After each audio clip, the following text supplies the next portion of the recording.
It's all about the farm today. Welcome to Up All Night DIY. I'm Monica. Thanks for joining me. It's the Rustic Wednesday, but on Saturday collaboration. This month we have a theme, Down on the Farm. Now, I'm a city girl, born and bred, always have been, always will be. But when our lovely hosts, Shelly of Repurpose My Way and Dawn of Shabby Meets Bling, said there would be a farm theme, I figured they must have some fabulous ideas in store for you guys. And since I'm a team player, I figured, why not? The city girl will give it a go. And as always, you'll find links to Dawn and Shelly's channels in the description box, as well as a playlist link, so please be sure to check them out. And I'll be honest, all I know about farms is what I learned from the song Old MacDonald. Right, let's get into it. E-I-E-I-O.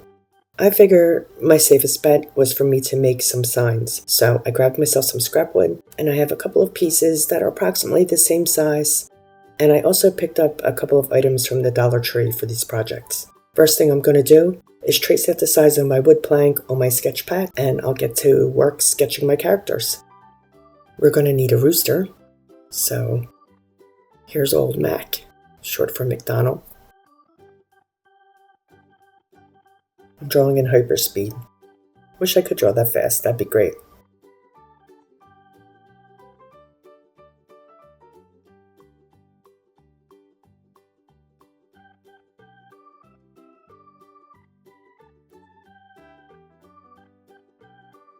Every farm needs a piggy. This is Truffle. And let's go with a vintage milk bottle.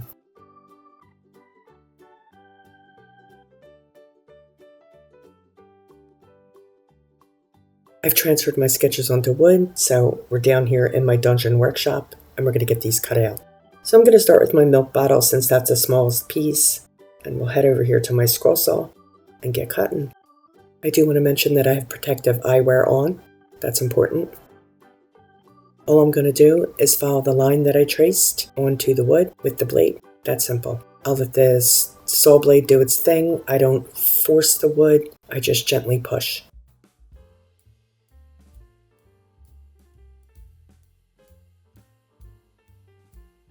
So there's our first piece, the milk bottle. Check it out, you guys. My husband set up a stand for me so that I could get an overhead shot for you without, the camera shaking. So I'm going to cut out our rooster.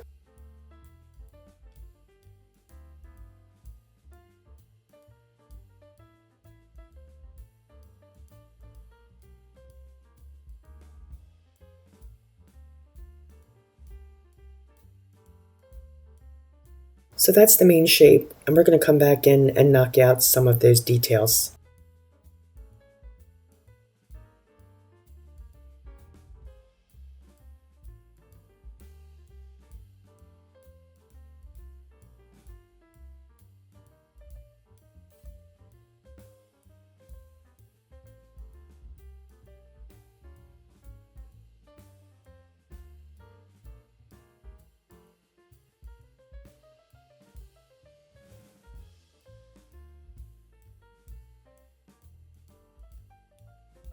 And finally, we'll cut out Truffle. I'll get these sanded, and we'll head back upstairs.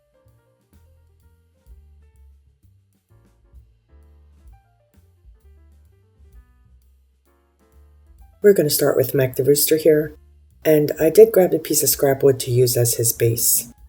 I'm going to run a small votive candle along the edge of my rooster. The wax will act as a resist to the paint. This will allow us to scrape off the area where the wax is, hopefully easily, so that we can get an authentic, distressed, and aged appearance. And I'm going to do this to all my signs, all three of them. And of course, I'm going to want to add some of that wax to my stand too. I'll give my rooster a base coat of Ceramcoat charcoal acrylic paint. I'll of course do the base as well. And I did paint this front, sides, and back.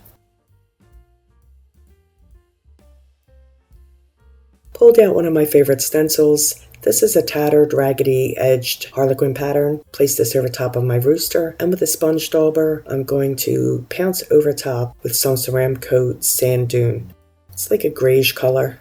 I'm not going to be too prissy about this, because I want it to look old and vintage. The stencil's not quite large enough to cover the entire surface, so I'm just going to move it down a wee bit, lining up the diamonds above it, do the best I can, and I'll fill those in real quick. Now that application has dried, I'm going to place my stencil back over top of the original, and this time I'm going to move it slightly to the right so that's a bit askew from the original pattern, and I'm going to add a layer of white. This will add a little bit of dimension and interest. You know what I'm saying?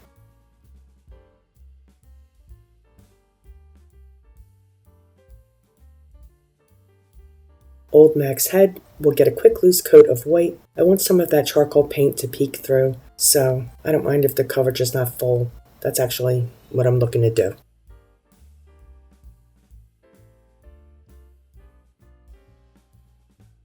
I'm using Americana Napa Red for his comb and his wattle, just a slapdash coat.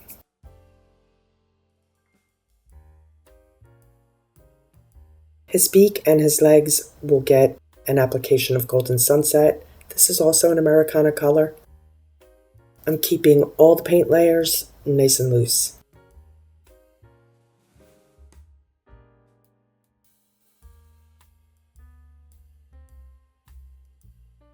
I also give his base a loose coat of the Golden Sunset. I'll give him a dot eye with charcoal too. Why not? Okay, so now I want to scrape away that wax, but I couldn't find my scraper, so I tried a variety of tools before resorting to a sanding block. That worked fine, but it wasn't really what I wanted to do, but it's okay, we got there in the end. Removing that wax is going to allow me to expose a good bit of the very edge of the rooster, and I just love that look. I make sure to wipe it well to remove all the dust.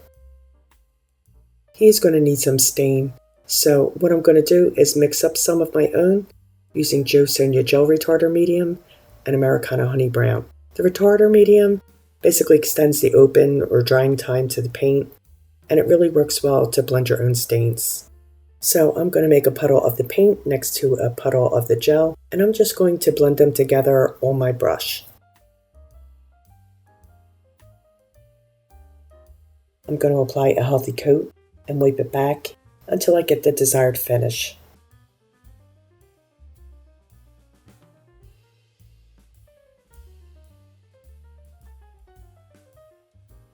We need to do that base too. I'm going to make another stain, this time using Ceramcoat Burnt Umber. I feel like he needs to be a wee bit darker, particularly around the edges. So I'm going to mix that up on my plate just like I did the other, apply it, wipe it back until I'm happy with it. I'm going to attach a small wood cube to the back of the rooster, and then we'll glue the rooster to the stand. The cube will give me a little extra support there. I'm using some wood glue and a wee dot of hot glue to attach him. Then I'll give this guy a coat of clear matte sealer spray.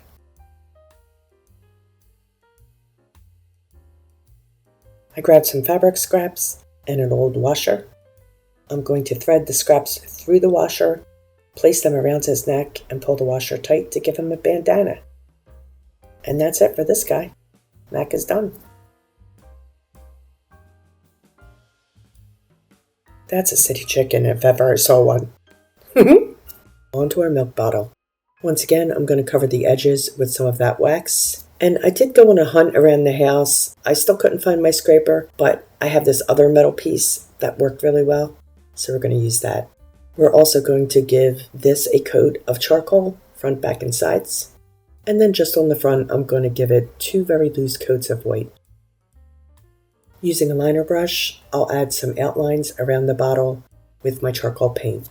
I'll give it a sketchy look. I want this bottle to look like it is an old sign from a general store.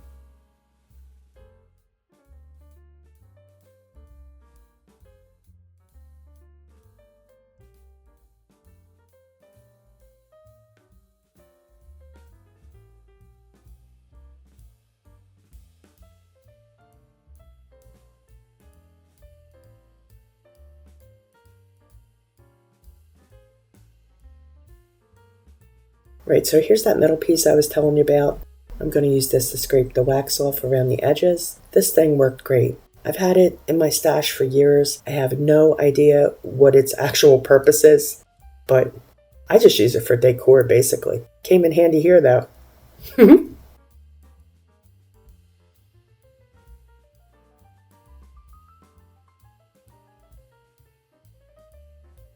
Look how great that worked. The wax came off so easy. I want to add a wee bit more texture, so I'm going to pull out my JoSonja texture paste. This will allow me to add some dimension to my piece. If you don't have texture paste, spackling is a good alternative. You could also use caulk. However, I really like the paste because it's flexible. It dries very quickly and can be mixed with paint, which is what I'm going to do right now. I'm going to add a wee bit of red paint to my texture paste and mix it up, make sure it's really well mixed. I've already mixed up the green. This was looking a little too pink for me, so I'm going to add a little bit of a darker red. It's Americana Cherry. I'll have all my supplies, including the paints and colors, in the description box. I cut a vinyl stencil using my silhouette. This says Fresh Milk, and I've applied it to my surface. I'll use a palette knife to apply my green texture paste over top of the word Fresh. And I'm just going to spread it on as though it were peanut butter on a slice of bread. You feel me?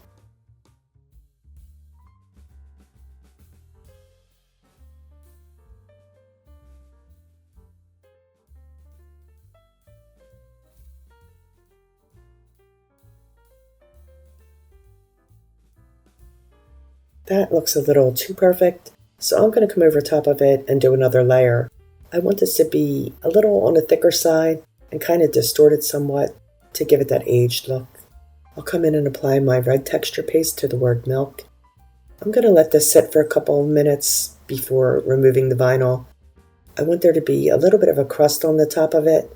It'll make it easier to pull off the vinyl without really jacking up the words. I don't want that paste to come up with the vinyl. You know what I'm saying?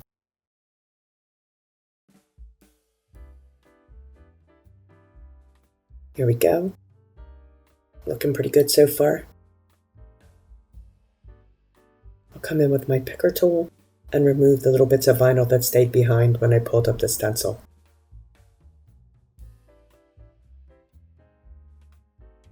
I'll clean up the edges with a damp paintbrush, and then I'm going to let this sit until the paste is completely dry.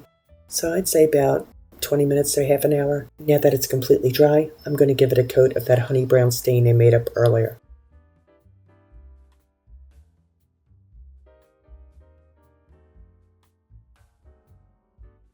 I forgot to do this before I stained it, but I want to add a drop shadow with charcoal to the letters. So with the detail brush, I'm going to go right along the left side of my letters and just do a partial outline.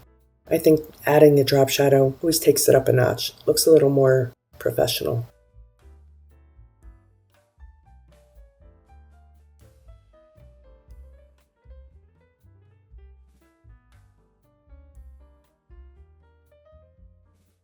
I'll attach my stand to the back with wood glue and a wee bit of hot glue. Again, this is just a piece of scrap wood, and I'm going to give it a coat of clear matte sealer as soon as we're done.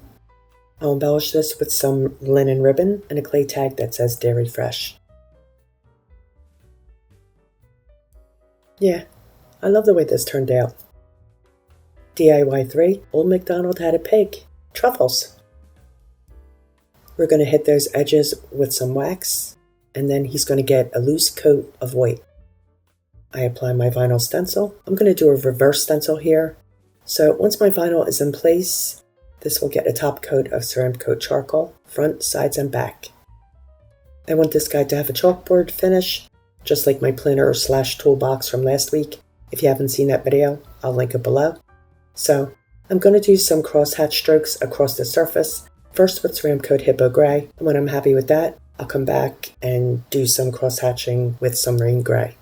Cross-hatching is basically making like X strokes as you paint, and your brush should be pretty dry, so that's why I'm offloading some of the paint before I start my brushing.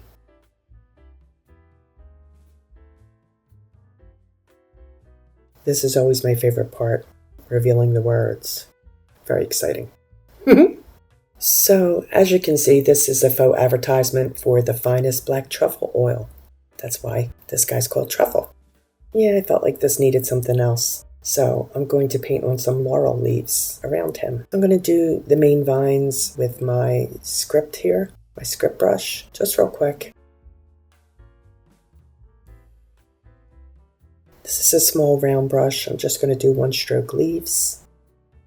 I press down as I start the leaf, and I start to lift up as I get to the end. That'll make the leaf shape.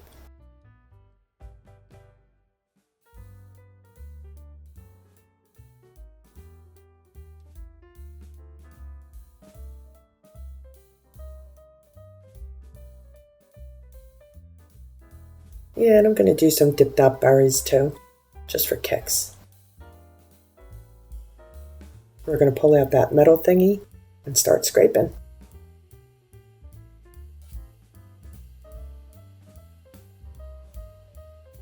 Ooh, yeah, this one's working really good.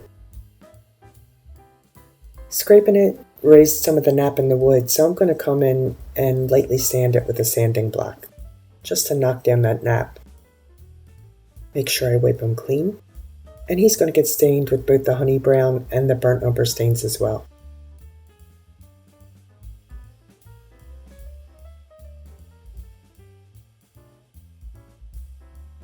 Every piggy needs a curly tail, so we're going to make one out of wire. I've attached an eye hook to my drill, and I'm going to thread some 19 gauge wire through the eye hook.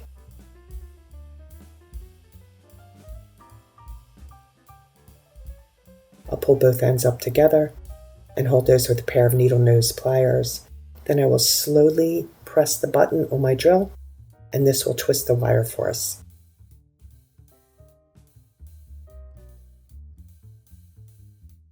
Free from the eye hook, cut the opposite end.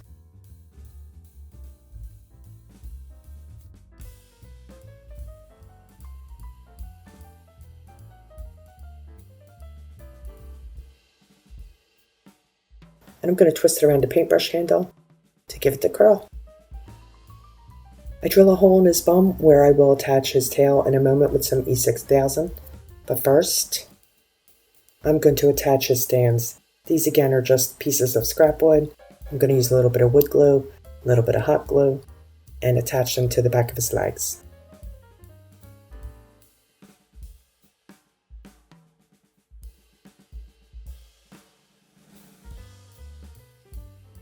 Now we can add his tail. I'm just going to stick the end of the wire into the glue and then slide it into the hole. There we go. Cute, cute, curly piggy tail. Oink, oink. I've added a screw to a wood cube, and I'm going to glue it to the top of his back. I did this so that I have somewhere to attach a bow. But before I do that, I'm going to spray him with clear matte sealer. I'll tie my bow around that screw, and I'm going to add some scrap pieces of fabric to it as well. Just going to glue those scraps right over top of the cheesecloth bow. And there we go. Truffles the pig is done.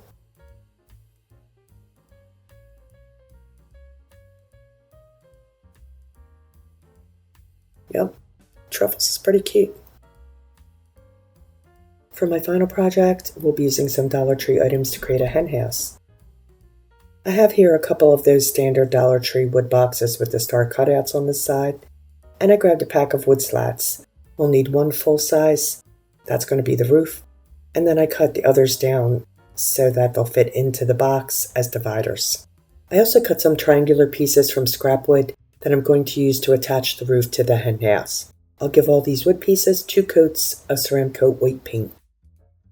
And then I'm going to stain all of the wood with some JoSonja fruit wood stain.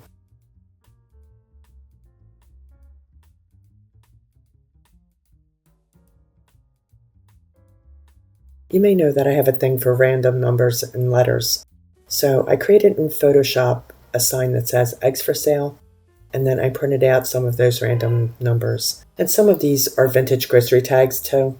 I just love the way those look. You've seen me use them before. I printed them on regular old printer paper, and then I sprayed them with clear matte sealer before I cut them out. I did this because I have an inkjet printer, and if you use Mod Podge, you definitely need to do that first, otherwise your ink is going to smear. Of course, you know I want to grunge these up first, so I pulled out my Tim Holtz Vintage Photograph Distressing ink and my black ink, and I'm going to hit up all the edges and grunge these bears up. I'll Mod Podge the eggs for sale sign to the wood slat, and I'll give it a top coat as well.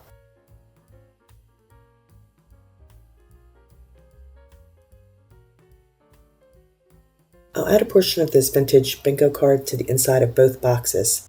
I'm going to size them first, and I'll cut away the excess. And then I'll Mod Podge them into place.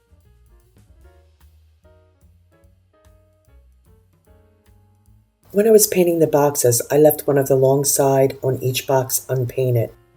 I'm going to glue those two sides together using wood glue, and I'll clamp them together to make sure that they stay in place. I'm just going to use some hot glue to attach the dividers.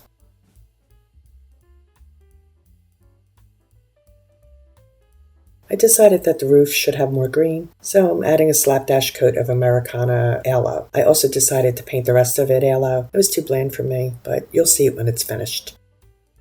I'll use wood glue to affix the triangular pieces along the top to create a support for my slanted roof. We'll use wood glue and a touch of hot glue for that quick grab to attach the eggs for sale slanted roof to the top. I also Mod Podged more of the random numbers along the sides, and I added a price tag on the top of the roof. And like I mentioned, I did wind up painting this with the yellow green. I love the random collage look of this. So here you can see some of those price tags along the side. Love that.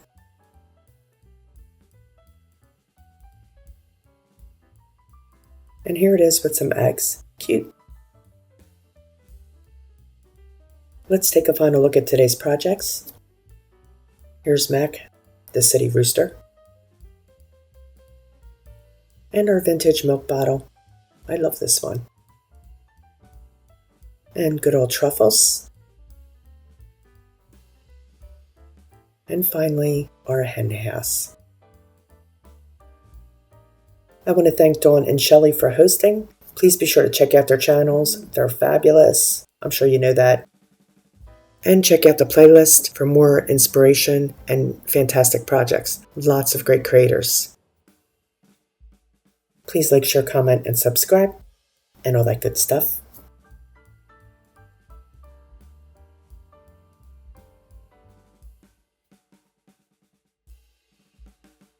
Stay creative, my friends. Thanks for hanging with me. See you next time. Up all night with Monica.